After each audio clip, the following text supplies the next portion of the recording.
난설의 줄거리를 설명해 드리면 굉장히 다들 잘 아시죠? 허균 선생님.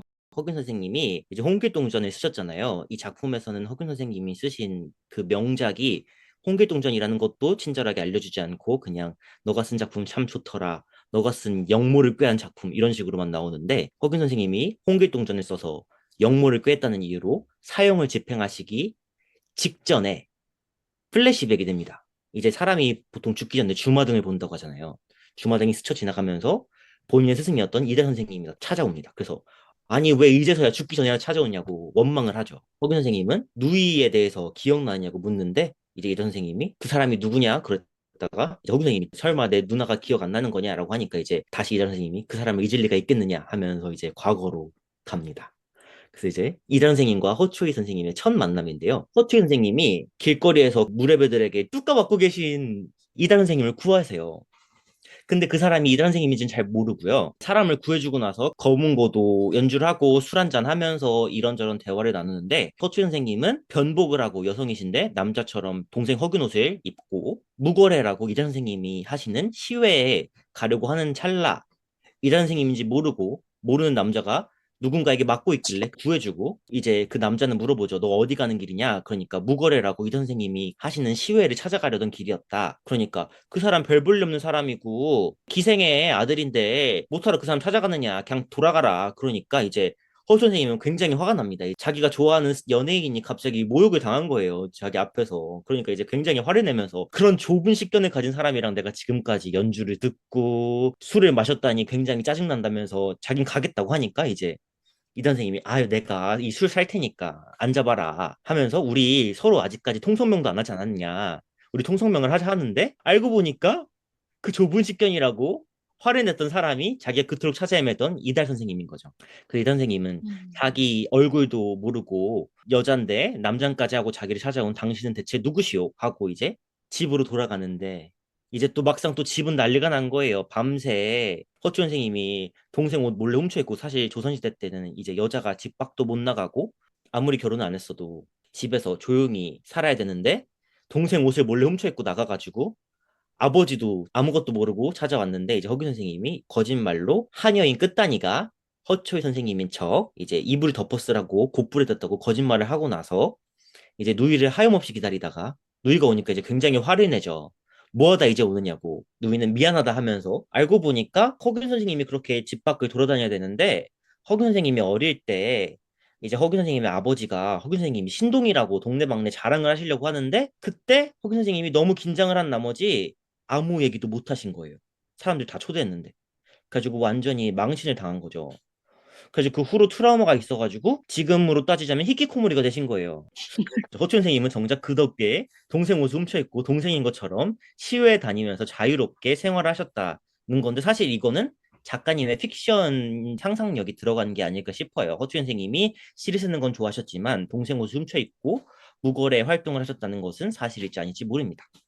서초 선생님은 좋은 묘안이 생겼다. 나도 배우고 싶은 시를 마음껏 배우고 너도 나와 함께 있을 좋은 묘안이 바로 송곡 이단 선생님한테 우리가 시를 배우면 좋지 않겠느냐고 해서 시를 배우게 됩니다. 서초 선생님이 그리고 허균 선생님 그리고 이단 선생님의 시를 함께 시를 배우면서 쓰기 시작했다는 이야기가 나오고요. 아까 전에 이제 변복을 했다는 것과는 달리 이거는 실화입니다. 실제로 송곡 이단 선생님한테 허난서른 선생님과 허균 선생님이 시를 배웠다고 합니다. 근데 이제 무거래 활동을 하면서 이 무거래가 글을 모르는 서민들에게 그리고 천민들에게 글을 가르치는 단체인데 그러면서 시기와 질투를 받는 거예요. 그리고 이달 선생님이 사실 아까 말씀드렸다시피 첩 기생의 자식이기 때문에 이제 본처의 자식들이죠. 적자들이 이제 서자에게 이달 선생님의 배다른 이복 형제들이 막 이달 선생님을 패고 그래서 아까 초반에 얘기했던 그 이달 선생님이 길거리에서 맞았던 대상도 사실 깡패 무례배들이 아니라 이달 선생님의 형님이었던 거예요. 그 정도로 시기와 질투를 받던 분인데 그분과 함께 허균 선생님 빼고 허난선 선생님은 같이 남장을 하고 몰래 벽서를 붙이고 시민들을 일깨우려고 하다가 다쳐요. 그래서 허균 선생님은 이 누이를 어떻게 하면 안 위험하게 할 수 있을까? 그래서 몰래 허균 선생님이 제보를 하는 거예요. 무고래라는 위험한 활동을 하는 자가 있다. 이분을 잡아가라. 그래가지고 이 선생님은 잡히게 되고 허초이 선생님은 어쩔 수 없이 시집을 가게 됩니다. 사실 허균 선생님이 이 벽서를 붙인 사람이 이단 선생님이라는 사실을 제보했다는 것도 사실은 사실이 아니에요. 작가적인 상상력으로 만든 내용이고, 그 다음에 어쩔 수 없이 헌초희 선생님은 아버지의 감시를 피해서 시집을 억지로 가게 됐는데, 급하게 가게 됐는데, 이제 불행한 결혼 생활을 하셨고, 돌아가시게 돼서 이 작품의 메인 넘버인 난서를 부르시고 돌아가시게 됩니다. 그러면서 동생에게 부탁하죠. 내가 썼던 모든 시들을 다 태워달라.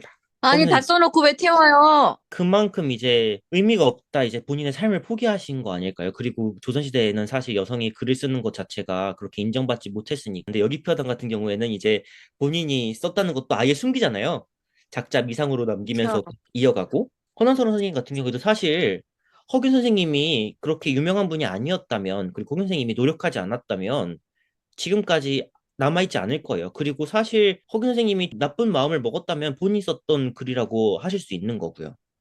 이미 충분히 그렇게 음, 뺏어갔다는 이야기도 많이 돌잖아요. 예를 들면 뭐 신윤복 선생님이랑 김홍도 작가님 같은 경우에도 뭐 김홍도 작가님의 어떤 그림은 신윤복 선생님의 그림이다, 뭐 그런 얘기도 지금 돌고 있잖아요. 네. 그럴 수 있는 건데 너무 아픈고 삶을 포기해서 썼던 작품을 모두 태워달라 하고 이제 돌아가시게 되고, 이제 이단 선생님도 잡히시게 되고, 허균 선생님은 그렇게 자기가 소중했던 두 명을 잃고 나니까 홍길동전도 쓰고 이제 다시 올바르게 살아보자, 이제 열심히 계몽 활동을 하신 걸로 이 작품에 소개가 됐는데, 사실은 그래서 실존 인물들을 바탕으로 하고 있고 실제 시들을 바탕으로 하고 있지만 저는 이 작품이 굉장히 픽션이 가미된 작품이라고 생각을 해요. 그래서 굉장히 작가적인 상상력으로 만드신 작품입니다. 참, 여원 배우님이 그러네요. 네. 이제 미스트랑 동시에 하고 계시니까 미스트 보셨으니까. 아, 사실 제가 미스트도 리뷰를 좀 하려고 했었는데, 제가 근래에 저도 작품을 좀 많이 보고 다녀가지고, 소개하고 싶은 작품들이 좀 있고 하다 보니까, 이번에 소개가 좀 어려울 것 같아요. 좋았어요. 좋은 진짜요? 작품이들.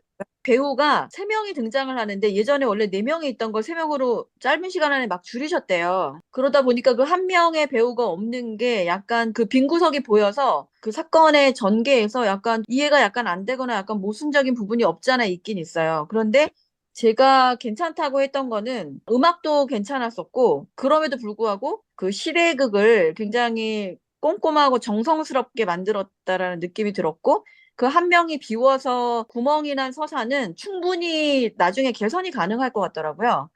그런 음, 측면에서 이 작품은 영화 있잖아요. 독립운동 하면서 항일 저격해서 영화 누구 뭐, 네네네. 그런 영화들 되게 많잖아요. 한국 영화도 있고. 일테노래도. 그렇죠. 뭐, 그런 식으로. 근데 이제 그거는 사실 공연 위주로 비주얼을 많이 보여주었지, 독립운동가들의 어두운 면을 보여주진 않잖아요. 근데 네. 이거는 우리가 이제 클리셰라고 얘기하는 독립운동가들의 사랑과 그다음에 그런 힘든 어두운 상황들, 이런 거를 그냥 클리셰만 갖다 붙여놓은 것 같긴 해요. 근데 그런 이유에 뭐 예전에 좋은 배우가 출연했던 박열 같은 그런 작품들도 있고, 독립운동가를 다룬 여러 작품들이 이제 그래도 많이 나오는 편이었는데, 저는 그 중에서도 이 배우들의 연기력 때문인지, 물론 려운 배우님이 너무 잘하셔서 어느 정도 캐릭터 완성도가 굉장히 높았던 것과, 배우들이 연기를 워낙 능숙하게 하니까 그 허구인 걸 알면서도 거기에 이제 그 약간 독립운동 얘기가 들어가니까 굉장히 몰입도가 있었던 것 같아요.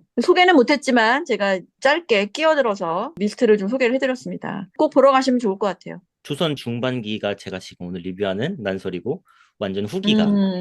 그러네요. 그래서 난설에 제가 좋았던 점은 이제 다미로 작곡가님의 음악이 굉장히 좋았고, 사실 다미로 작곡가님도 지금 대학로에서 가장 핫한 저, 작곡가님, 네, 낭만 바리케이트 대표님이시기도 하고 바쁘신 분인데, 음, 국악을 섞었던 창작 뮤지컬 중에서는 저는 소극장 뮤지컬에서 가장 완성도가 높았다고 생각을 하고, 그 다음에 제가 이 작품을 여러 번 관람했던 이유는 바로 정인지 배우님의 연기였는데, 이제 허난설원의 비중이 크지 않음에도 불구하고 정말 눈물도 계속 흘리시고 콧물까지 계속 흘리실 정도로 이제 몰입된 연기를 보여주고 계시거든요.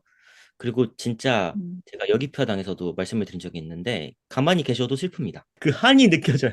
가장 중요한 맞아요, 맞아요. 아니, 부분이. 정인지 배우님 생긴 것 자체가 비련의 여인 같은 느낌? 그런 게 좀 있으신 것 같아요. 네, 그런 그러신 것 같아요. 느낌은 어떻게 하면 생기는 겁니까? 근데 식구님하고는 완전 반대인. 저는 좀 그런 거가 좀 필요한데 어떻게 연기로 그 커버가 되나요? 그런 비련의 미가?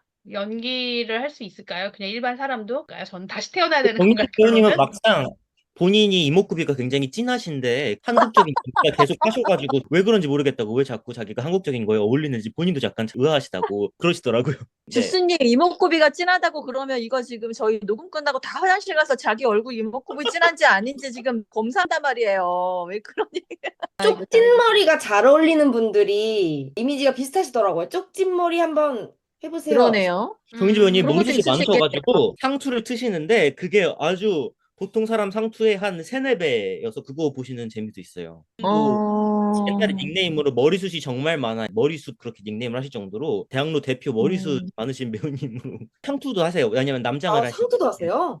정인지 배우님을 왜 좋아하시는 거예요? 머리숱이 많아서 좋아하시는 아니요, 거예요? 저는 그 연기를 가장 잘하는 배우님 중에 한 분이라고 생각을 해서 아, 나와놓다 샤 네네네. 흰당나기 때 처음 보고 딱 보자마자 완전히 반해가지고 와 음, 이런 보석 같은 배우님이 있다니 하고 이제 그 후부터 계속 보고 있는데 정인지 배우님도 사실 음. 중간에 영화사 취직하시고 전업도 하시고 아역 배우 출신으로 20살에 대학로 주인공을 맡으셨다가 아예 공연이 중단되고 페이도 미지급되면서 무대를 떠나셨었어요. 그 후로도 사실 카페 알바도 번갈아가면서 하시고 작품도 오래 쉬시고 하시다가 이제 대극장 주인공도 하시고 해외 드라마까지 잘 되시는 걸 보니까 진짜 사람은 언젠가 능력이 있고 열심히 하다 보면 인정을 받는구나라는 생각이 듭니다. 가은비 역할 하시지 않으셨어요? 네, 피어나에서? 맞아요. 난설의 평점은 별점 4개를 드리도록 하겠습니다. 사실 저도 2019년이랑 2020년에 봤을 때는 평점이 이거보다 조금 더 높았고 그랬기 때문에 이 작품을 계속 관람을 했던 건데 4년 만에 돌아왔고 그 사이에 대학로 여성서사 작품이 많이 올라온 것에 비해서 초연에서 재연에 추가를 했던 것만큼 추가가 되면 좋지 않았을까라는 아쉬움이 남는 작품이에요. 그럼에도 불구하고 아직까지 허난 서른에 대한 작품이 없기 때문에 앞으로 더 많은 발전을 통해서 사랑을 받았으면 하는 작품이고 아마 이번 주에 다 매진이 된 만큼 난설을 안 봤던 관객분들이 많이 보시면서 다시 또 입소문이 타서 남은 회차들이 잘 팔리지 않을까라는 생각이 듭니다. 앞으로 더 사랑을 받는 작품이 되지 않을까라는 생각을 해보면서 저희는 다음에 또다시 새로운 공연 리뷰로 찾아뵙겠습니다. 여러분 안녕.